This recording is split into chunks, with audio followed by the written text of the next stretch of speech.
Good morning, wife. Hello. Today, we're going to talk about your kids are messing up your retirement. If it weren't for those pesky kids, all right. So, the kids, they take and they take and they take, and then they take some more. And the question is, will it ever end? The statistics that we learned about say that it's actually getting worse, believe it or not, because parents are supporting kids later and later into adulthood. Boo.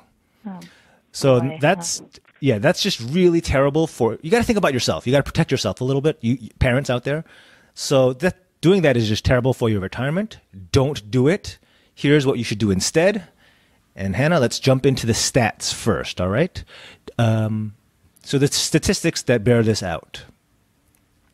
So the studies show that parents are sacrificing a comfortable retirement to support their kids. And they're actually, oh boy, they're spending twice as much supporting their adult kids as they are saving for their own retirement. So for every $2 or every dollar you're putting into your own retirement, you're spending two on your adult kids. That sounds annoying. Yeah, that's well, annoying is the right word. Wow, that's crazy. Especially because we did that other episode where we talked about how the average American is not saving enough for their retirement, and there's this sort of there were alarming stats on The lack of savings, Yeah, and so this money is going to the kids? Adult kids. I want to keep saying adult kids. The adult kids. Yeah, that's the worst part, the adult kids. So Okay. nearly 80%, 4 out of 5, American parents are financially supporting their adult children. Boo. Oh boy. 72% of parents say they put their children's interests ahead of their own need to save for retirement. Again, this is for adult kids. So, oh boy. I want to go into this a little bit later. Wait, yeah, go ahead. Can you clarify adult kids? Like, what ages are we talking about here?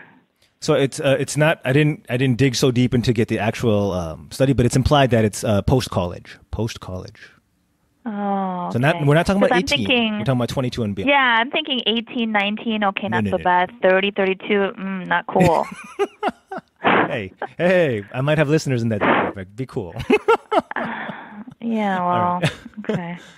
So yeah, 72%. Did I say this one already? 72% of parents put their adult kids' needs ahead of their own needs to save for retirement. 63% of parents, wow. So this is slightly different wording, but 63% of parents are sacrificing their own financial security for the sake of their adult kids. So 2/3 of parents. But what happens, though, in the future if you yourself are not set up for retirement? You've poured all of this. I mean, I guess it's well-intended, but you sacrifice so much to support your adult children who are, I assume, are able-bodied and can support themselves. That's a good question. Barring any unusual circumstances. Yeah, right. So then are you relying on your adult children to return the favor and support you when you're older and unable to support yourself because you don't have retirement? I mean, does this come full circle? That bears the parenting question, I guess. If you're supporting them so late into adulthood, have you equipped them to be financially self-sufficient and able to earn enough to support you later? Or have you crippled them in that regard, right? I mean, try not to judge here, but... So the last stat is that of the ethnic groups or demographic groups, it is us Asians, Latinos, and African American parents who are more likely to give up their own financial security for their children. So we need to break that trend. Sorry, kids. Yeah, it's the minority complex. I have to say, though, I know it's different for your family, but in my family, my parents came here, and it's a typical sort of immigrant story. And my dad was very vocal since I was young. He's like, you're going to grow up, and you're going to make money, and eventually you're going to support me. And it was like this story of, I don't have a pension. I don't have retirement. I never had a sort of traditional 9-to-5 job that comes with the bells and whistles. So if it comes down to it, my kids are my security. Sort of, it was that message. Now, I think that if you're born and raised in this country and you've had all the sort of opportunities and privileges of just about anyone else, I would think it would be sort of awkward to then have that same message and say, well, I haven't had a chance to save for retirement because I poured everything into your life, so you now need to support me. Like, I don't know that that would fly if I took the immigrant story out of my sort of out of the script. You know, if my dad was already fine and he could have supported himself completely on his own and had a retirement and then said, well, you still need to support me, I'd be like, well, why didn't you just save? I don't know. Maybe that's too specific to my life, but I don't think that does anyone any favors. It becomes a burden on either side. You know, it could be a burden on you later because you feel that you've not set up for yourself, and then it could become a burden on your own child, which I mean, I don't think is a healthy. Yeah, I do think there is a psychological aspect to that where I guess it depends culturally and generationally, but it does feel non-traditional for the older generation to rely on the younger generation, yeah? At least until like the very end, I guess you would say. Right. Yeah, I guess it's partly cultural. It depends on, I know I have friends who are in non-Asian cultures, but they come from Latino backgrounds, and the expectation is there that they will support their parents and even elderly grandparents if they're able to. So I don't know, there's probably cultural nuances that we can't get into right now, but I think it's great to be support people you love, but I think if that it becomes a burden and an obligation because you haven't put sort of the measures in place yourself while you were earning and able-bodied, then it just becomes difficult for everyone. Yeah. So here's a list of the sacrifices surveyed. Here's a list from the parents surveyed of the sacrifices that they would make for their adult kids. So that's a little different from sacrifices that they have been making.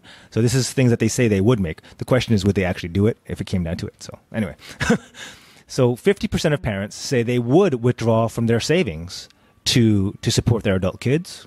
So half. 43% said they would endure a less comfortable lifestyle to help support their adult children. Oh, by the way, you know what? Let's start over. Hannah, as we go down these, you say, oh, yeah, I would do that or I wouldn't, okay? Ready? Uh-oh. All right. I hope the kids we have to make sure they don't listen to this one in the future. All right. So 50% of parents say they would withdraw from their savings to support their adult children. Yes or no? It depends. What am I withdrawing it for? Take a position. No, it depends. Are we pretty comfortable? Do they have some awesome idea and they're starting a business that's going to change the world? Maybe. If they are couch surfing and I don't know. I mean, most likely I would be scrutinizing heavily and asking a lot of questions. Yeah, my answer is no. Mine's pretty clear cut. Okay, next. It depends again. Are they 19 or are they 35 too? For me, it depends. Yeah, no. Okay, 43% of the parents say they would endure a less comfortable lifestyle to support their adult children. Yes or no? Well, the way that's worded, less comfortable, assumes that you are comfortable. Yes. So I'd be more inclined if I'm already comfortable and there's a surplus and I can help the kids.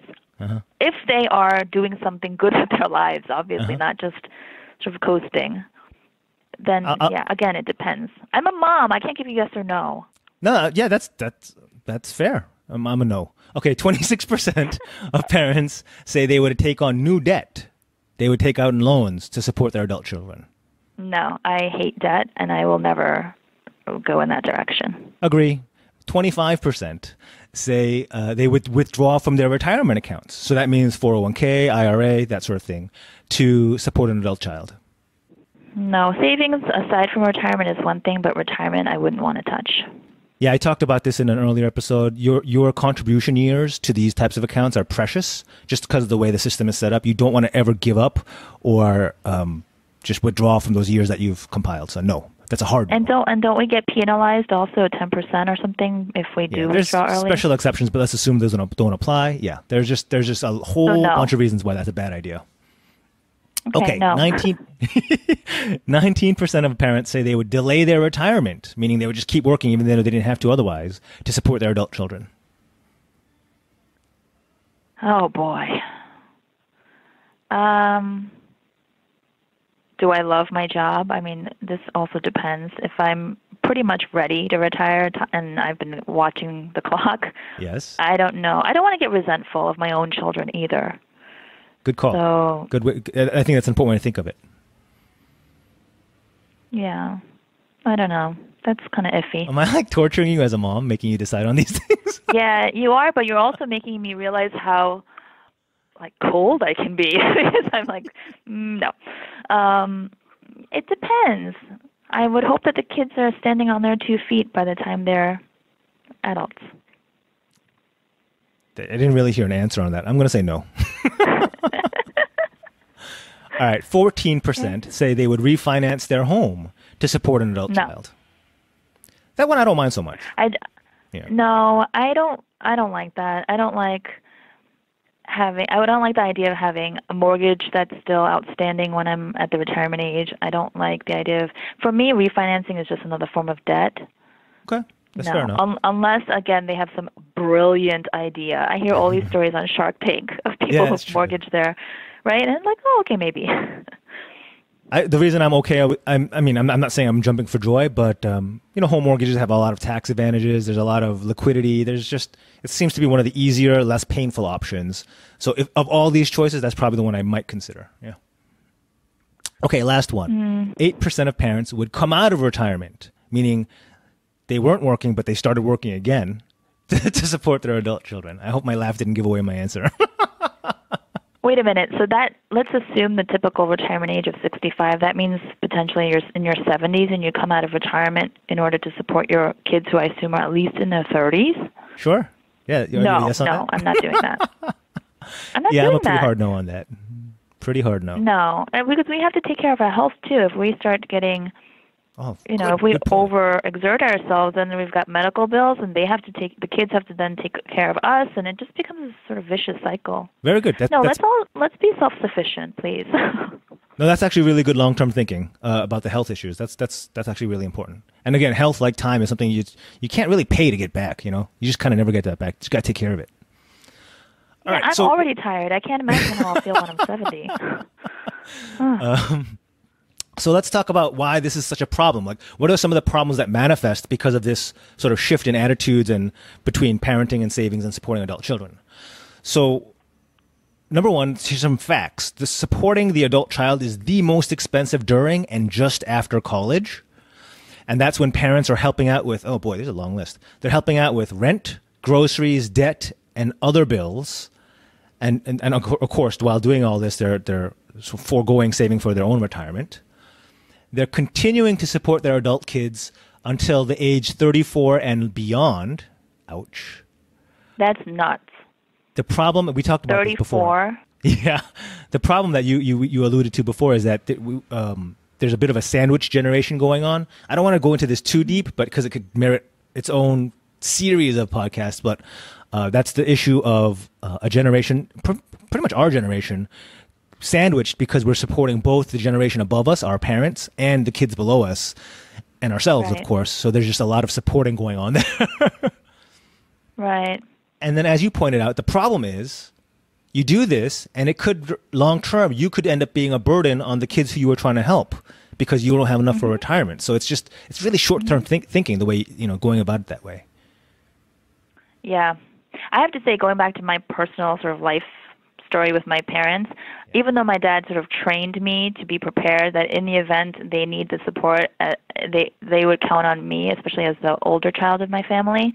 I'm thankful that they are okay and that they're standing on their 2 feet for the most part, because I think that now raising our own family, you and I, with our own kids, if truly we needed to support them and do everything for them financially, I think as much as I love my parents, I would get resentful and I would get frustrated and I would start to have to make difficult choices about, it's like, I know it sounds harsh, but it's almost like my life and my kids versus their life. Obviously, again, I love them, but let's just not be a burden on either end, If you're an adult child, go out into the world and set yourself up to succeed as much as you can, so you're not a burden on your parents. And then parents, please do the same. I mean, again, barring any unusual, horrible circumstances, I don't want to be insensitive to people out there who are going through difficulties. But generally, if you can get a decent paying job, and even if you don't like it, This is what I hear a lot, it's not my passion. Well, in the beginning, you might just have to suck it up. You think my passion is coming out of retirement at 70 to support you? Come on. Yeah, exactly. Do you think my first 2 jobs out of college were my passion? Come on, give me a break. It was like I just needed to pay off my student loans at that point. Yeah. So just be realistic. Yeah. My passion is withdrawing early from my IRA. My passion is being free of burden. So I didn't see this in the article, but there were what about the idea of like loaning money to your adult children and having them pay you back? You're skipping ahead. Awesome. No, let's jump into that section where we talk about what should you be doing instead of just outright supporting your kids. That's a great point. So I'll go over the elements we have here listed, and we can talk about loans as well. So for any school any support that you're giving your adult child after they've graduated, you need to set clear purpose and timeline. I think I like the timeline part the most. And a loan is a great structure for that. Absolutely. You don't have to be charging them interest. You don't have to go, Shylock on them, right? Merchant of Venice on them. But maybe you do want to teach them about interest and give them at least a nominal, make them pay a nominal amount of interest so they understand money, time value of money. But just having some structure on that. I mean, what do you think about that, doing it as a loan? I think it's a great idea. I think it hopefully shows that you have faith in your children to pay you back, that they're able, and it gives them accountability. It's sort of like credit cards. When you first get your credit card, I got mine I think when I was 19, and I just went on a shopping spree and was loving my life, and then the bill came and I thought, oh my God, what did I just do? And that forced me to sort of, okay, now I have to pay interest. I can't pay off this whole thing at once, so I need to get a part-time job.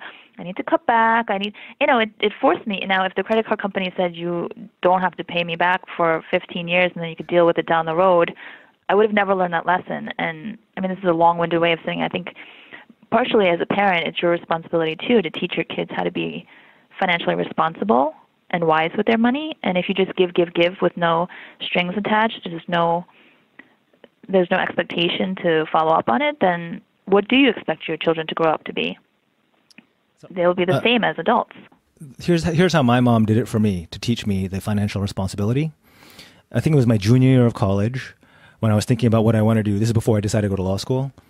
She sent me she interviewed me by phone. She's like, oh, so where do you want to live? I was like, oh, I'd love to live in the city because that's where I grew up. Okay, cool. And you want to live in an apartment? Oh, yeah. So I answered all these questions. And I didn't know she was doing all this, but armed with that information, she created a spreadsheet, right? I could totally imagine her. And she sent me that spreadsheet outlining the sort of quality of life that I had set out for myself and what I would need to earn, after paying taxes to maintain that quality of life. And I was kind of shell shocked. I was like, holy cow, I have to earn well over 6 figures to live the quality of life that I want to. And this is, in the late 90s, it's not a given. Maybe it's not a given today anymore, but just it was eye opening. You need to make money to be comfortable. So don't just take things for granted. Yeah, I totally agree. I had those similar conversations growing up, even younger than probably starting elementary school when I started going to the bank with my mom and depositing money in my little mini savings account. And even during college applications, when we looked at the tuitions, we would sit at the dinner table and talk about what we could afford, how much financial aid we would need, and if it wasn't covered by financial aid, what that means, and then how the loan would be my responsibility upon graduation. And it was a very liberating conversation. It wasn't scary. It was kind of like, let me understand, let me be informed as a young adult as to the decisions that I'm making.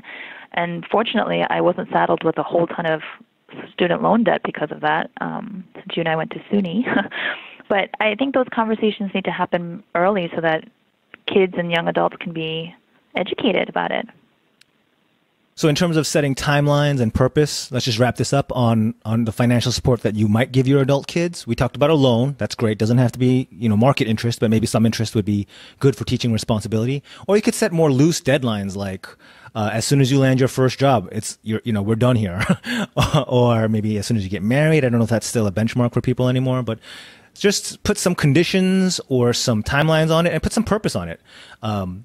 Maybe you're paying the rent at this location for the time being, not here's $5,000 per month, do with it as you would please, or here's the credit card that I will pay off no matter what you spend on it, right? Maybe limit the purpose of this support, right?